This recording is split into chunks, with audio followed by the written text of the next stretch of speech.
മൻസൂരെ, ഒരു സഹായം ചെയ്യാമോ? എന്താ? നാളെ ടെസ്റ്റ് പേപ്പറുള്ള ദിവസമല്ലേ? എത്ര ശ്രമിച്ചിട്ടും തലയിൽ ഒന്നും കയറുന്നില്ല. ഒന്ന് പറഞ്ഞു തരുമോ പ്ലീസ്? അതിനെന്താ, പുസ്തകം എടുത്തോണ്ട് വാ. ഞാൻ ഇനി പുസ്തകങ്ങളെല്ലാം കെട്ടിപ്പറക്കി ഇങ്ങോട്ട് കൊണ്ടുവരണോ? നമുക്ക് എന്റെ മുറിയിൽ നിന്ന് പഠിക്കാന്നേ. നേരാ മോനെ, നീ അങ്ങോട്ട് ചെല്ല്. നിനക്കറിയാമെന്നതൊക്കെ സൈറാക്കും പറഞ്ഞു കൊടുക്ക്. ശരി. എനിക്കിതാ മനസ്സിലാകാത്തത്. മൊയ്തീൻ കുഞ്ഞ് വിചാരിച്ച എന്ത് നടക്കുമെന്ന ഇക്ക പറയുന്നത്? ഒന്നും നടക്കില്ലെന്ന്. ഹാജി ആര് വിൽപ്പത്ര എഴുതി വെച്ചിരുന്ന സ്ഥിതിക്ക് ആര് തലകുത്തി മറിഞ്ഞ് സമ്മർ സാൾട്ട് അടിച്ചാലും ഒരു ചുക്കും നടക്കില്ലെന്ന് നമ്മള് പറഞ്ഞാ ഇവക്ക് മനസ്സിലാവണ്ടേന്ന്. ജയിലിൽ പോയി വന്ന ആളാണ്, വീട്ടിൽ കയറി വന്ന് എന്താ ചെയ്യാൻ പാടില്ലാത്തത്? അതാണ് ഞമ്മക്ക് ഒരു പേടി. ഇപ്പം വന്നു എന്ന് കേട്ടപ്പോ മുതലേ ചങ്കിനൊരു കട്ടുകയപ്പ്. ഇക്കക്ക് പേടിയുണ്ടെങ്കിൽ അവിടെ താമസിക്കണ്ട, ഇങ്ങോട്ട് തിരിച്ചു പോരെ. സുഗരായ പേടിയുടെ കാര്യത്തെ പറ്റിയാണ് കരിമ നമ്മൾ പറഞ്ഞത്. ഞമ്മക്കാരും പേടിയില്ല. കൊമ്പനാനം വരുന്നു എന്ന് കേട്ടാ പോലും ഞമ്മള് കാല് മടക്കി അടിക്കും. അത് വേറെ കാര്യം. ഇപ്പൊ ആരാണ് അങ്ങനെ? ആരും ഭയപ്പെട്ട് കഴിയണ്ട. വേണമെങ്കിൽ കുറച്ചു ദിവസം ഞാനിവിടെ വന്ന് താമസിക്കാം. അത് കൊള്ളാം. കുറച്ചു കാലം ബിസിനസ് എല്ലാം നോക്കാൻ ആരെങ്കിലും ഏർപ്പാട് ചെയ്തിട്ട് നീ ഇവിടെ ഉള്ള ഒന്ന് പാർക്ക്. ഒന്നുമില്ല, നമ്മൾ ജ്യേഷ്ഠാനിയന്മാരല്ലേ, നമുക്ക് പല കളിയും തമാശയൊക്കെ പറഞ്ഞ് അങ്ങനെ കൂടുകയും ചെയ്യാം. ഇവളുടെ പേടിയും മാറും.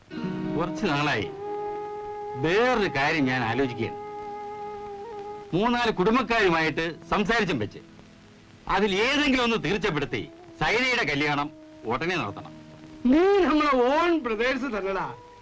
നിന്റെ ഐഡിയാസ് അല്ല നമ്മുടെ ഐഡിയാസ്. എനിക്കും ഇത് ഇഷ്ടമാണ് ബാപ്പ. സൈര പഠിച്ചത് മതി.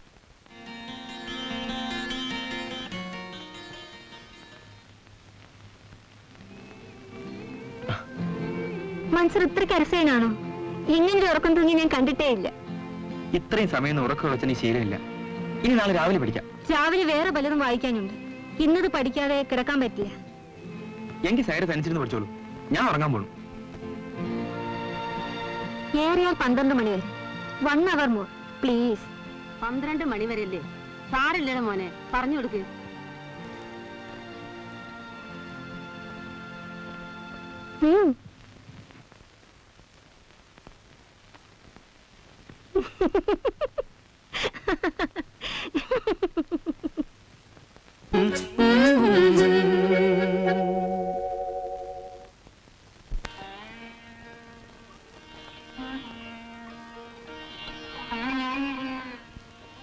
എന്താ മോനെ, ഉറക്കം തൂങ്ങാണോ? ഉമ്മയുടെ അപ്പോഴേ ഞാൻ പറഞ്ഞില്ലേ എനിക്ക് ഉറക്കം വെച്ച് ശീലമില്ലെന്ന്. കുറച്ച് എണ്ണ തലയിൽ വെച്ച് കൂടി, അപ്പൊ ക്ഷീണമൊക്കെ മാറും.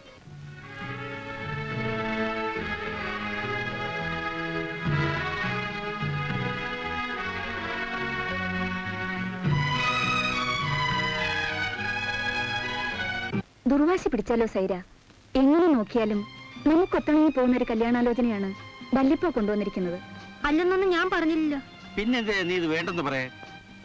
നോക്ക്, എനിക്ക് പ്രായമായി. എന്റെ കാലശേഷം ഇതൊക്കെ അന്വേഷിക്കാനും മറ്റാരുണ്ട്? കരീമേ, നീ നമ്മളെ അനുശന. നിന്റെ കാലശേഷവും നമ്മൾ ജീവിച്ചിരിക്കും. എന്നാലും കല്യാണം നടത്തിച്ചുള്ള എക്സ്പീരിയൻസ് നമുക്കുണ്ടോടാ മോനെ. മോളെ, നീ ഒരു ജയിൽ പുള്ളിയുടെ മോളാ, അത് നീ മറക്കണ്ട. തറവാട്ടി പെടുന്ന ഒരു ചെറുക്കനും നിന്നെ കെട്ടൂല്ല. ഇക്കൊന്നും മിണ്ടാതിരിക്കെ. അതൊന്നും പറഞ്ഞ് അവളെ വിഷമിപ്പിക്കല്ലേ. അല്ലോ, അതിന് ഞമ്മ എന്ത് പറഞ്ഞു? ഈ ക്ലൈമറ്റിൽ നേര് പറയാനും പാടില്ലേ. ഇപ്പനാരടാ ഇക്ക ഗുസ്തി കാണാൻ പോണെന്ന് പറഞ്ഞിട്ട് പോകുന്നില്ലേ? പടച്ചോനെ, ഇതിനേക്കാൾ ഇമ്പോർട്ടന്റ് വിഷയം നമ്മളങ്ങ് മറന്ന് വമ്പിച്ച ഘാട്ടാ ഗുസ്തിയാ. അപ്പൊ നിങ്ങൾ സംസാരിക്കും, നമ്മൾ പോയിട്ട് വരാം. നീ ഒന്നുകൂടി ആലോചിക്കൂ സൈര. നിങ്ങൾക്കൊക്കെ എന്റെ വിവാഹം നടത്തിയേ ഒക്കുമെന്ന നിർബന്ധമാണെങ്കിൽ മുഴുവനും പറ. എനിക്ക് ഇഷ്ടപ്പെട്ട ആളെ വിവാഹം കഴിക്കാൻ എന്നെ അനുവദിക്കണം. ഇഷ്ടപ്പെട്ട ആളോ? അതാരേ?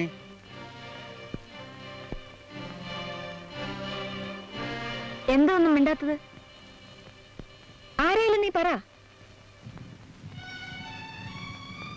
മൻസൂർ. എന്തു പറഞ്ഞേ? ഇവിടുത്തെ ഉപ്പും ചോറും തിന്ന് വളർന്ന കാൽക്കാശിന് വകയില്ലാത്ത തെണ്ടിയല്ലാതെ മറ്റാരെയും കണ്ടില്ലല്ലേ സ്നേഹിക്കാൻ? മൻസൂർ എന്താ മനുഷ്യല്ലായിരിക്കും? എന്ത് പറഞ്ഞേ?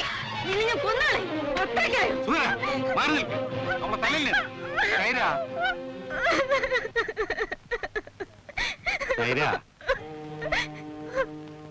മോളെ, ഉമ്മ നിന്നെ അടിച്ചതിൽ ഇത്ര വിഷമിക്കാൻ എന്താണ് മോളെ ഉള്ളത്?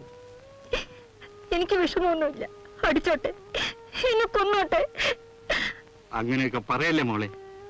കല്യാണം കഴിഞ്ഞതിന് ശേഷം നിന്റെ ഉമ്മ സന്തോഷം എന്താണെന്ന് അറിഞ്ഞിട്ടില്ല. നിന്നെ ചൊല്ലി മാത്രമാണ് ഇപ്പോഴും അവൾ ജീവിക്കുന്നത്. ആ ഉമ്മയെ ഒരിക്കലും നീ വേദനിപ്പിക്കരുത് മോളെ. അതിന് ഞാൻ എന്ത് ചെയ്യാനാ? മൻസൂറിനെ നീ മറക്കണം. എനിക്ക് അതിന് കഴിയില്ല മോളെ.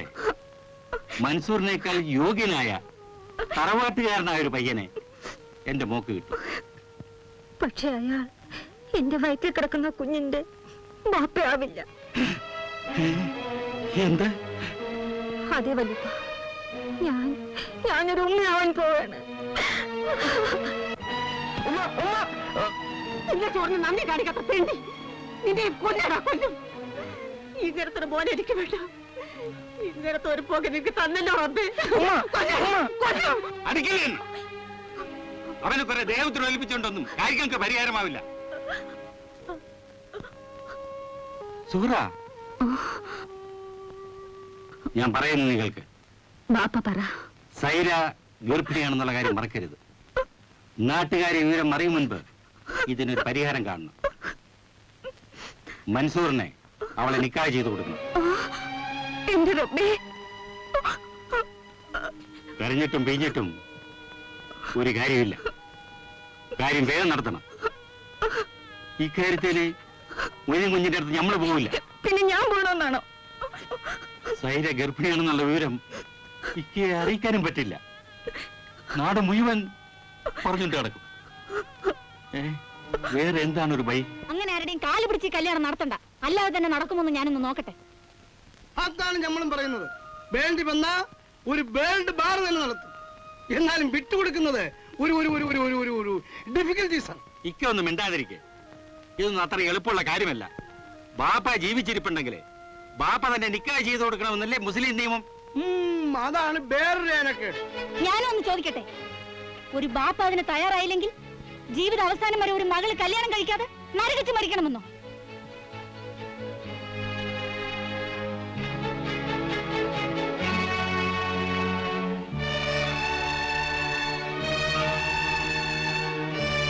ആരാന്ന് മനസ്സിലായില്ലല്ലോ.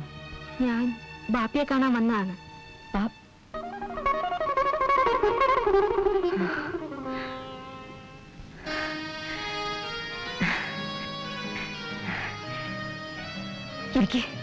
ഞാനിവിടെ നിന്നോളാം അമ്മ. ഷഹീദ, ഷഹീദ,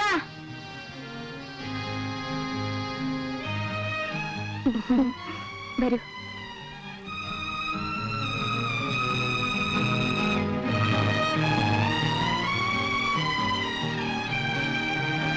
ഞങ്ങൾ തമ്മിലുള്ള വിവാഹത്തിന് ഷഹീദ ബാപ്പയെ പറഞ്ഞ് സമ്മതിപ്പിക്കണം. അതത്ര എളുപ്പമാണെന്ന് എനിക്ക് തോന്നുന്നില്ല സൈര. ഷഹീദ എന്നെ കൈവിടരുത്. പുറത്തറിയുന്ന നാണക്കേടാണ്. ആരോടും പറയില്ലെങ്കിൽ ഞാനൊരു സത്യം തുറന്നു പറയാം. എന്താണ്? ഞാൻ ഗർഭിണിയാണ്.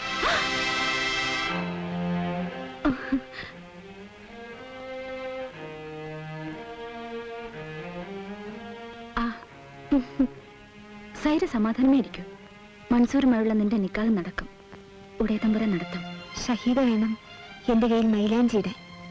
ശരി. നിനക്ക് എന്റെ മോൾ സൈറാനെ നിക്കാഹ് കഴിക്കാൻ ഇഷ്ടാണോന്ന്? നീ എന്താടാ ഒന്നും മിണ്ടാത്തത്? നിന്നോടല്ലേ ചോദിച്ചത്? പുയ്യാപ്പിള എന്തിനാണ് ഇവനോട് ചോദിക്കണത്? പിടിച്ചിരുത്തി അങ്ങനെ നിക്കാഹ് കഴിച്ചോട്. ഇവനല്ല ഇവന്റെ ഉപ്പുപ്പാക്ക് തീർക്കാനാവൂല. മാമാ നിൽക്ക്. മൂസ എന്താണെന്നും മിണ്ടാത്തത്? അളിയൻ വെറുതെ എന്നെ അളക്കുവന്നല്ല. എന്തിനളക്കടപടാ? നിനക്ക് സമ്മതമാണെ തുറന്നു പറ. സാറേ ഇന്ന് തന്നെ നിനക്ക് ഞാൻ നിക്കാഹ് ചെയ്തു തരും. ഓ എന്റെ റബ്ബേ, എന്താണ് ഞാൻ ഈ കേക്കണത്? ഓ എന്റെ അളിയാ, പൊന്നാരളിയാ. അളിയനാണ് എന്റെ പൊന്നാരളിയൻ. അളിയനെ ഞാനൊന്ന് കെട്ടിപ്പിടിച്ച് മൊത്തട്ടെ. നാളെക്കാരെ കാട്ടല്ലേ? മാറി നിൽക്കണേ നമുക്ക്. അവന് മുറിച്ചി പ്രാന്ത നമുക്ക്. പിന്നൊരു കാര്യം, സൈറായെ മാത്രമേ നിനക്ക് കിട്ടൂ. അവളുടെ പേരുള്ള സ്വത്ത് മരണം വരെ നീ ആശിച്ചു പോരുത്. സമ്മതിച്ച്. നമുക്ക് സ്വത്തും വേണ്ട, പണവും വേണ്ട, സ്വർണവും വേണ്ട. സൈരാനെ മാത്രം. സൈരാനെ മുഴുവനോടെ നമുക്ക് നിക്കാഹ് ചെന്നാ മതി. അപ്പൊ മാമ ഞാൻ പോയി മുസ്ലിയാരെ സാക്ഷികളെ വിളിച്ചോണ്ടിരാം. സബീനെയും ഷഹീരെയും കൂടെ വിളിച്ചോ. വേണ്ട.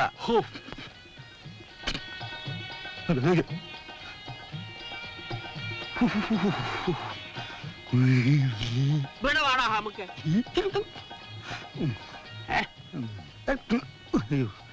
ഒരു പെണ്ണിനെ കിട്ടാന്ന് വെച്ചപ്പോ അവന് ബോധക്കേടായിപ്പോയി. സ്വത്ത് തരാൻ പറ്റൂല്ലെങ്കിൽ എന്തിനാടാ പിന്നെ നിക്കാഹിന് സമ്മതിച്ചത്? ബാപ്പാക്ക് സ്വത്ത് കിട്ടാഞ്ഞിട്ട് ഞമ്മക്ക് ഈ ബാപ്പാക്ക് എന്തറിയാ, കുന്തം അറിയാ. ഹായ് ബില്ലീസേ, മൊയ്തീൻ കുഞ്ഞിന്റെ വേലത്തിന് ഞമ്മ അടുത്ത് നടക്കൂല. നിയമം കുറച്ചൊക്കെ വീരാനിക്കും അറിയാം. നിക്കാഹൊന്ന് നടന്നോട്ടെ, പിന്നത്തെ കളിയല്ലേ കളി.